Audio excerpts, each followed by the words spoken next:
Ask and you shall receive, right? So this is Robin with winwithrobin.com.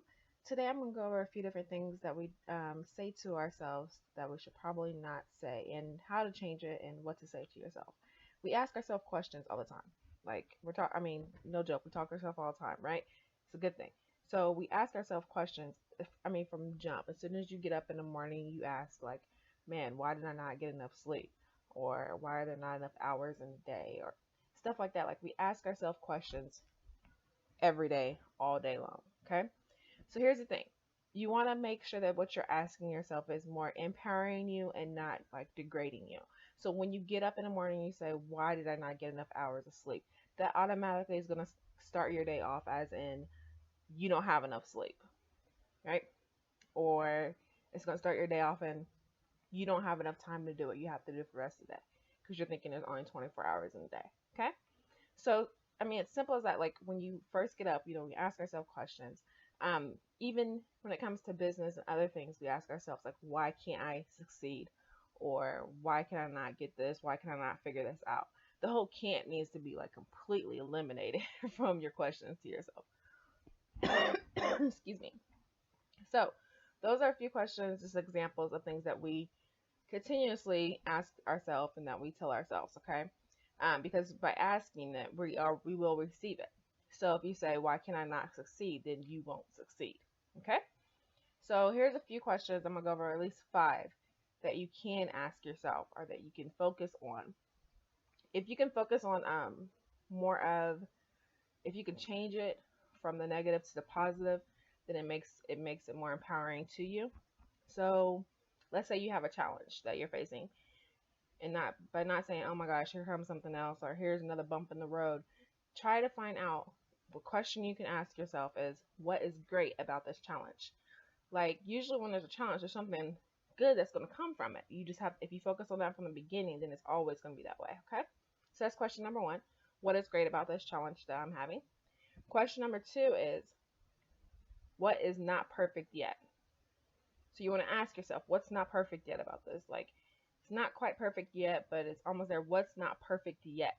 By throwing that yet in there, it allows it to be perfect at some point in time. You know what I mean? We usually ask what's wrong. What's wrong with this issue? What's wrong with this problem? What's wrong with me? If you ask what's wrong, then there's always going to be something wrong. You'll always find that answer. You ask and you shall receive. So if you ask what's wrong, you're always finding something wrong. Instead, ask what's not perfect yet, or what's going on with it. Where's that word? Find what's perfect about it, because then your mind switches to finding what's perfect besides finding what's wrong. The third question I would say is, ask, what am I willing to do to make it work? Not, oh my gosh, how does this work? Or how do I do this? Or what are you willing to do to make it work? Because by asking yourself that, then you'll start to find things that you will start to do to make whatever it is happen, the challenge disappear, or to make it work. The next question number 4, would be, what am I willing to give up? Or what am I willing to no longer do? That can be like complaining, whining, procrastination, things like that. It'll tell you exactly what it is that you can give up to make whatever it is that the challenge that you're doing work. There is a way. So by asking, what am I willing to give up? I don't have to do this, or I don't have to do that. It'll make it to where you're able to do what you need to do. Okay. The last question I think is actually one of the most important questions. It's, how can I enjoy the process while doing what's necessary? This journey of life we all have it's always a journey. There's always going to be problems, and usually they're always the same problems. But if you remain the same person while handling the same problems, you're going to get the same results, right? So how can you enjoy it? How can you enjoy the process? Because it's going to happen anyways, right?